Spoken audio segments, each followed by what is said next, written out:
కథాస్రవంతి జీతం కథ రచన శ్రీ మాడభూషి దివాకర్ బాబు. వినిపిస్తున్నది పప్పు భోగరావు.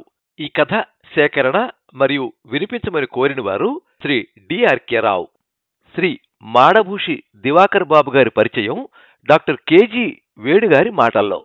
శ్రీమాన్ మాడభూషి వెంకట శేషాచారి శ్రీమతి ఆండాళ్ దంపతులకు దివాకర్ బాబు 1951 సంవత్సరం డిసెంబర్ 12వ తేదీన తాడేపల్లిగూడెంలో అమ్మమ్మగారింట్లో జన్మించారు. దివాకర్ బాబు తండ్రి ఆంగ్ల భాషా బోధకులుగా, ప్రముఖ రంగస్థల నటులుగా, నాటక రచయితగా, నట శిక్షకులుగా ప్రఖ్యాతులు. స్వాతంత్ర్య పోరాటంలో పాల్గొని జైలు శిక్షణ అనుభవించారు. అమ్మగారు పుట్టిల్లైన ఊరు తాడేపల్లిగూడెంలో జన్మించిన దివాకర్ బాబు తండ్రి గారి ఊరు గుంటూరులో విద్యా వ్యాసంగాన్ని పూర్తి చేశారు. డిగ్రీ పూర్తి చేశాక హైదరాబాద్లో ఒక హోటల్లో రిసెప్షనిస్ట్గా తొలి ఉద్యోగంలో చేరిన, అప్పట్లో మద్రాస్ ఐబీఎం నుంచి కంప్యూటర్ కోర్సును పూర్తి చేసిన తర్వాత ఆ యోగ్యతా పత్రంతో బందరులోని ఎల్ఐసి ఆఫీసులో కంప్యూటర్ ఆపరేటర్గా సేవలందించారు. ఆ తర్వాత కరూర్ వైశ్య బ్యాంకులో ఉద్యోగం వరించి ఒక స్థిరమైన జీవన గమనానికి దారులు ఏర్పడ్డాక ఆయనలోని రచనా సామర్థ్యం మరింతగా అవకాశాలను వినియోగించుకోవడంలో గొప్ప ఉత్తీర్ణతా తీరాల వైపు పరుగులు తీసింది. బాల్యం నుంచే నాటకాల పట్ల చాలా ఆసక్తిని కలిగిన దివాకర్ బాబు కాలేజీ చదివే రోజుల్లో క్రమం తప్పకుండా నాటకాలు ఆడటం తప్పని చర్యల్లో ఒకటిగా మారిపోయింది. విభిన్నమైన పాత్రలలో దివాకర్ బాబు రాణించి ప్రశంసలు పొందిన సందర్భాలు అనేకం. రంగస్థల రచయితగా అసురగణం, ఎవ్వనిచే జనించు, పుటుక్కు జరజర డుబుక్కమే, కుందేటి కొమ్ము, రేపేంది, రసరాజ్యం, మనవేమన, మాట్లాడుకుందాం, భూతకాలం, రంగుబడుద్ది, మంత్రనగరి, 1+1, 8వ అడుగు మొదలైన ఎన్నో నాటిక నాటకాలను తెలుగు రంగస్థలానికి అందించిన ప్రతిభామూర్తి దివాకర్ బాబు. సినీ రచయితగా అడుగుపెట్టిన తొలి చిత్రం కొంటెకాపురం. మొదటి సినిమాతోనే తన ముద్రను బలంగా ముద్రించుకున్న దివాకర్ బాబు తన జైత్రయాత్రను దిగ్విజయంగా ప్రశంసాపూర్వకంగా కొనసాగిస్తూ శుభలగ్నం, ఘటోద్గజుడు, మావిచిగురు, చూడాలని ఉంది, ఇద్దరు మిత్రులు, ఆహ్వానం, మాయలోడు, రాజేంద్రుడు, గజేంద్రుడు, సాంప్రదాయం, ఇద్దరు పెళ్లాల ముద్దుల పోలీసు, యమలీల, వినోదం, సర్దుకుపోదాం రండి మొదలైన 100 సినిమాలకు పైగా సినిమాలకు కథ, మాటలు, స్క్రీన్ ప్లే అందించారు. అందరిలోనూ అందరివాడుగా గౌరవ స్థానాన్ని కొనసాగిస్తున్న నవ్య భావాల దిక్సూచి దివాకర్ బాబు. దివాకర్ బాబు కలం సాధించిన ఘనమైన విజయాలలో ప్రత్యేకంగా చెప్పుకోదగ్గ విషయం సినిమాలలో ఆయన ఊతపదాలు, హిమక్రీములు, రంగుబడుద్ది, ఎందుకు, ఏమిటి, ఎలా, అబ్బదబ్బ జబ్బ, అక్కుంబక్కుం, అమ్మహ కంకహ, డిసైడ్ చేస్తా మొదలగునవి. దివాకర్ బాబు గొప్ప కథకుడు. ఎన్నో విలక్షణమైన కథలు ఆయన కలం నుంచి పురుడు పోసుకున్నాయి. ఆ ఉత్తమ కథలన్నింటినీ కలిపి వెన్నెల సాక్షిగా అనే కథా సంపుటిని విడుదల చేశారు. విశిష్టమైన విలువలతో కూడిన ఒలికిపోయిన వెన్నెల నవల సైతం ఆయన అక్షరాలు సృష్టించిన ఒక అద్భుత రచన. అంతటితోనే ఆగక ఆయన ఆండాళ్ తల్లి పాడిన పాసురాలను తిరుప్పావై పేరుతో అనువదించి సరళమైన భాషలో పాసురాల తాత్పర్యాన్ని ఉన్నతంగా వివరించిన వీరి ప్రయత్నం గుడిలో అమ్మవారి చిరునవ్వులా వెలగటం చాలా ఆసక్తిని కలిగిస్తుంది.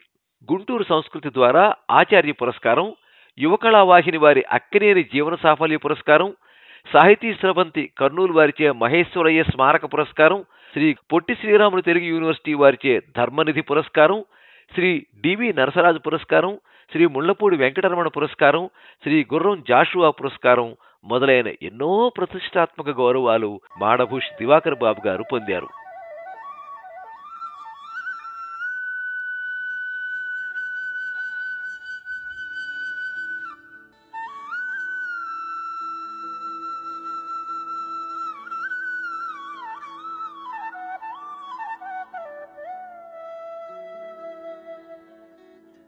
అరవై దాటిన మన లాంటి వాళ్ళని వృద్ధులని అనకూడదురా, మరేమనాలిరా, అదృష్టవంతులు అనాలి అన్నాడు నారాయణమూర్తి. ఏంట్రోయ్, ఏంటి చాలా హుషారుగా ఉన్నావు, ఏంటి కథ ప్రశ్నించాడు ఏవీ రావు. ఆ స్నేహితులిద్దరూ ఈవినింగ్ వాక్ చేస్తున్నారు.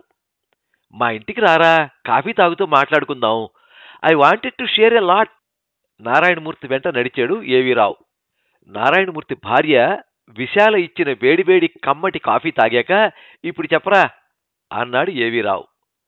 ఏం చెప్పనురా, ఇందాకేదో స్టేట్మెంట్ ఇచ్చావు కదా, how do you justify it? అవునరా, పాకడంతో పసితనం, నడవడంతో కౌమారం, పరిగెత్తడంతో యవ్వనం, పనిచేయడంతో నడివయస్సు గడిచిపోతాయి. కుర్చీలో హాయిగా స్థిమితంగా కూర్చునేది వృద్ధాప్యంలోనే కదా. అంతేకాదు, ఆయుష్లో 60 దాటడం కూడా ఒక ప్రధాన ఘట్టం. అందుకే కదా షష్ఠి పూర్తి చేసుకుంటారు. అర్థమైందా? అందువలన 60 దాటిన వారు వృద్ధులు కారు, అదృష్టవంతులు అన్నాను. నేను ఒప్పుకోను. కొందరి విషయంలో కరెక్ట్ ఏమో గాని అందరి విషయంలో కాదు. సరే, ఏంటి మాటిమాటికి టైం చూసుకుంటున్నావు? నేనెంత అదృష్టవంతుడినో తెలియజేసే టైం దగ్గర పడుతోంది. అంటే వేచి చూడుము అంటూ ఏదో గుర్తొచ్చిన వాడిలా గబుక్కున లేచి నిలబడి గుమ్మం దగ్గరికి వెళ్లి లోపలికి చూస్తూ, విశాల, స్వీట్స్ ఆర్డర్ పెట్టే కదా, వచ్చాయా? ఆ, వచ్చాయండి. లోపల నుంచి సమాధానం వచ్చింది. హమ్మయ్యా అనుకుని స్నేహితుడి దగ్గరికి వచ్చి కూర్చున్నాడు నారాయణమూర్తి. ఏంటి విశేషం అని అడుగు. అడగకపోయినా చెప్పకుండా నువ్వు ఆగేలా లేవు. కానీ మా ఆఖరిది తెలుసుగా, ప్రజ్ఞ. ఎందుకు తెలీదు? మొన్న మధ్య ఎప్పుడో దానికి మంచి జాబ్ వచ్చిందని కూడా చెప్పావు కదా. మొన్న మధ్య ఏంట్రా, నెల తిరిగిపోయింది. నా చిట్టు తల్లి ఇంకా బుడిబుడి అడుగులు వేస్తున్నట్లే ఉంది. అప్పుడే అది పెద్దదవడం, తనకిష్టమైన చదువులు చదువుకోవడం, అర్హతకి తగ్గ తనకి నచ్చిన ఉద్యోగం సంపాదించుకోవడం, అన్నీ చాలా వేగంగా సినిమాలో లాగా జరిగిపోయినట్టు అనిపిస్తోందిరా. పిల్లల విషయంలో నువ్వు మాత్రం చాలా చాలా అదృష్టవంతుడివిరా. తల్లిదండ్రుల మీద ప్రేమ, పెద్దలంటే గౌరవం, స్వేచ్ఛ పేరుతో చెడు అలవాట్లు చేసుకోకపోవడం, ఇలా చెప్తూ పోతే అన్నీ మంచి లక్షణాలు నీ పిల్లలకి. గంభీరంగా తల ఊపాడు నారాయణమూర్తి. అంటే అది నీ పెంపకం వల్ల అబ్బిన సంస్కారం అనుకో. ఇప్పుడు చిరునవ్వు నవ్వాడు నారాయణమూర్తి. ఆ నవ్వులో బోలెడంత గర్వం ఉంది. తన పెంపకం గురించి ఇతరులు పొగుడుతూ ఉంటే వచ్చే కిక్కుని ఎంజాయ్ చేస్తున్నాడు. తన కూతురికి అంత జీతం వచ్చినా ఎంత వినయంగా ఉంటుందో ప్రత్యేకంగా చూపించాలనే స్నేహితుడు ఏవి రావుని ఇంటికి తీసుకొచ్చాడు నారాయణమూర్తి. వాళ్ళిద్దరూ వసారాలో కూర్చున్నారు. చీకటి పడింది. పగటికి వృద్ధాప్యం వస్తే ఆసరాగా నిలబడిన సంతానంలా దీపాలు వెలిగాయి. ఏ చిన్న చప్పుడైనా వీధి గుమ్మం వైపు చూస్తున్నాడు నారాయణమూర్తి. అలా నారాయణమూర్తికి కొన్ని యుగాలు గడిచాక ఇంటి ముందు ఆటో ఆగింది. ప్రజ్ఞ లోపలికి వచ్చింది. ఏవి రావుని చూసి, నమస్తే అంకుల్, ఆంటీ బాగున్నారా, మీ హెల్త్ బాగుంటుందా అని ఆప్యాయంగా పలకరించి లోపలికి వెళ్ళింది. చూశావా నా కూతురు అన్నట్టు చూశాడు ఏవిరావు వైపు. అమ్మా, ఇదిగో నా మొట్టమొదటి జీతం. వాళ్ళ మాటలు బయటికి వినబడుతున్నాయి. నాన్నగారికి ఇవ్వవే.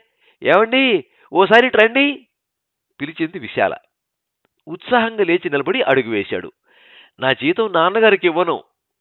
ఎయిర్ బ్రేక్ పడినట్టు ఆగిపోయాడు. తను విన్నది కరెక్టేనా, పొరపాటున విన్నానా అని ఆలోచించే లోపు భార్య గొంతు వినిపించింది. ఏంటే నువ్వు మాట్లాడేది? నువ్వు విన్నదే, జీతం నాన్నగారికి ఇవ్వను. కాస్త గొంతు తగ్గించు, బయట ఆయనకి వినపడుతుంది. వినబడని, నేనేం తప్పు మాట్లాడలేదే. నీ మాటలు ఆయన వింటే నొచ్చుకుంటారే. పాపం నువ్వెప్పుడొస్తావా అని సాయంత్రం నుంచి ఎదురు చూస్తున్నారు. నువ్వు మొదటి జీతం అందుకున్న సందర్భంగా నీ నోరు తీపి చెయ్యాలని స్వీట్లు కూడా తెప్పించారు. నువ్వు ఇలా మాట్లాడితే ఆయన తట్టుకోలేరు. నాన్నగారి లోపలికి పిలుస్తాను. నోరు మూసుకుని జీతం ఆయన చేతిలో పెట్టు. ఇవ్వను. మర్యాదగా చెప్పింది చెయ్యి. నువ్వు ఎలా చెప్పినా నేను నా జీతం నాన్నకి ఇవ్వను. అంత మొండితనం ఏంటే? సరే, ఇదిగో నా జీతం ఈ టేబుల్ మీద పెడుతున్నాను, నాన్నని తీసుకోమను. లాగి ప్రజ్ఞ చెంప మీద కొట్టింది విశాల. అంతే. ఆ తర్వాత ఏమీ వినిపించలేదు. కుర్చీలో కూలబడ్డాడు నారాయణమూర్తి. ముఖం జేవురించింది. ఇదా ఇదా నేను నేర్పిన సంస్కారం? ఇదా తను ప్రవర్తించే విధానం? తలెత్తి స్నేహితుడి కళ్ళల్లోకి చూడలేకపోయాడు. వెళ్ళిపోదాం అనుకున్నాడు ఏవిరావు. కానీ ఇప్పుడు తన స్నేహితుడు ఉన్న పరిస్థితిలో వెళ్ళిపోవడం ధర్మం కాదనిపించింది. తన మిత్రుడి గుండెల్లో సుడిగుండాలు తిరుగుతున్నాయని తెలుసు. అవి ఏ క్షణానైనా తీరం దాటొచ్చు. అప్పుడు భుజం మీద చెయ్యి వేసి ఓదార్చడానికి తను ఉండాలి అనుకున్నాడు ఏవిరావు. లోపల నుండి నారాయణమూర్తి భార్య విశాల ఏడుపు వినిపిస్తోంది. ఏంటమ్మా, అర్థం లేకుండా నన్ను కొట్టి నువ్వేడుస్తావేంటి? ఏంటే, నీ జీతం టేబుల్ మీద పెడితే ఆయన తీసుకోవాలా? అంత కర్మేం పట్టలేదు ఆయనకి. అయినా నీ ముష్టి జీతం డబ్బుల కోసం ఇక్కడ ఎవరు మొహం వాచిపోయి లేరు. తీసేయి, ఆ డబ్బు అక్కడి నుంచి తీసేయి. అది కాదమ్మా. నువ్వేం చెప్పనవద్దు, మేమేం విన్నవద్దు. చాలమ్మా, చాలు, చేసిన అవమానం చాలు. నీ మాటలు విని కూడా మొండిదాన్ని కాబట్టి నేను బతికున్నాను. ఆయన వింటే తట్టుకోలేరు. అంటే నాకు నాన్నంటే గౌరవం లేక అలా అన్నానని భావిస్తున్నావా? కాదా? వయసుకు కూడా గౌరవం ఇవ్వలేదు కదే నువ్వు. ఆ పిచ్చి మహారాజు వృద్ధులంటే అదృష్టవంతులని అందరితో చెబుతూ ఉంటారు. ఇదిగో ఇట్లా ఏడిచింది అదృష్టం. అమ్మా, అసలు నేను ఎందుకు అలా అన్నానో వినవా? చేసిన వెధవ పనికి సమర్థింపులు కూడానా? చెప్పాడు. వినాలని లేకపోయినా వాళ్ళ మాటలు వినిపిస్తున్నాయి నారాయణమూర్తికి. అమ్మా, నాకు ఊహ తెలిసిన దగ్గర నుంచి నాకు ఏది కావాలన్నా నాన్నే కొనిపెడుతున్నారు. అవునా? ఎక్కడిదాకో ఎందుకు? ఉద్యోగం వచ్చిందని తెలిసిన రోజున ఐస్ క్రీం తినాలని ఉందని చెబితే నాన్న డబ్బులు ఇచ్చారు. ఫ్రెండ్స్తో సంతోషాన్ని షేర్ చేసుకోమని చెప్పారు. అదంతా ఎందుకు ఇప్పుడు? అంతదాకా ఎందుకు? ఇవాళ పొద్దున్న కూడా నేను ఆఫీస్కి వెళ్ళడానికి ఆటో ఛార్జీలు కూడా నాన్నే ఇచ్చారు. అంటే నాకెప్పుడు ఏది అవసరమైనా నాన్నే డబ్బిచ్చేవారు. అలా ఇచ్చిన ప్రతిసారి నాన్న చెయ్యి పైన నా చెయ్యి కిందన ఉండేది. అవునా? అలాంటిది ఇప్పుడు నేను తగుదునమ్మా అని నా జీతం నాన్న చేతికిస్తే నా చెయ్యి పైన నాన్న చెయ్యి కింద అవుతుందమ్మా. అది నాకు ఇష్టం లేదు. నాన్న చెయ్యి ఎప్పుడూ పైనే ఉండాలి. అందుకే నాన్నకి జీతం నా చేత్తో ఇవ్వనన్నాను. అంతేకాని నాన్నని అవమానించాలని కాదమ్మా అంటూ చిన్నపిల్లలా ఏడ్చేసింది ప్రజ్ఞ. కూతుర్ని దగ్గరికి తీసుకుంది విశాల. అయ్యో పిచ్చి తల్లి, ఆ మాట ముందే చెప్పొచ్చు కదే, అనవసరంగా నానా మాటలు అన్నాను అని తను కళ్ళనీళ్లు పెట్టుకుంది విశాల. బయట అంతసేపు దుఃఖాన్ని ఉగ్గబట్టుకుని కూర్చున్న నారాయణమూర్తి ఒక్కసారి బరస్ట్ అయ్యాడు. నవ్వు ఏడుపు కలిసి కుదిపేస్తున్నాయి నారాయణమూర్తిని. గ్రేట్ రా, నీ కూతురు రియల్లీ గ్రేట్. కళ్ళు తుడుచుకో. నీకు తన మనసులో అత్యున్నత స్థానం ఇచ్చింది నీ కూతురు. నువ్వు అన్నది నిజమేరా. ఇలాంటి పిల్లలున్న వాళ్ళు వృద్ధులు కారు, అదృష్టవంతులు. వెళ్ళరా. నువ్వు వ్యవహారికంగా ఆలోచిస్తే నీ కూతురు చాలా ఉదాత్తంగా ఆలోచించింది. ఏది ఏమైనా మనం అంటే మన వృద్ధులం మన పిల్లల విషయంలో కొంచెం అప్డేట్ అవ్వాలరా. సరే వెళ్ళి లోపలికి వెళ్ళి నీ కూతురు ప్రజ్ఞని ప్రశంసించు అంటూ నారాయణమూర్తి భుజం తట్టాడు ఏవీ రావు.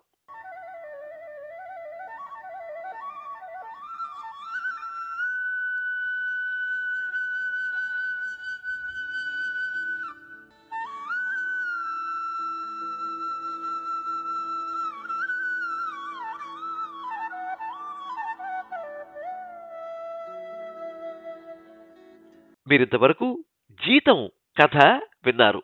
రచన శ్రీ మాడభూషి దివాకర్ బాబు. వినిపించినది పప్పు భోగారావు. ఈ కథ సేకరణ మరియు వినిపించమని కోరిన వారు శ్రీ డిఆర్కే రావు.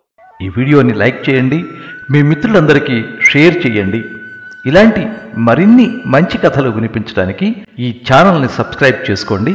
పక్కనే ఉండే బెల్ ఐకాన్ని క్లిక్ చేస్తే ఇలా అప్లోడ్ చేసే వీడియోల వివరాలన్నీ కూడా మీకు ఎప్పటికప్పుడు నోటిఫికేషన్ ద్వారా తెలుస్తాయి. ఎప్పుడు మీ అభిమానాన్ని కోరుకునే పప్పు భోగారావు. సర్వే జనాః సుఖినో భవంతు. కథా స్రవంతి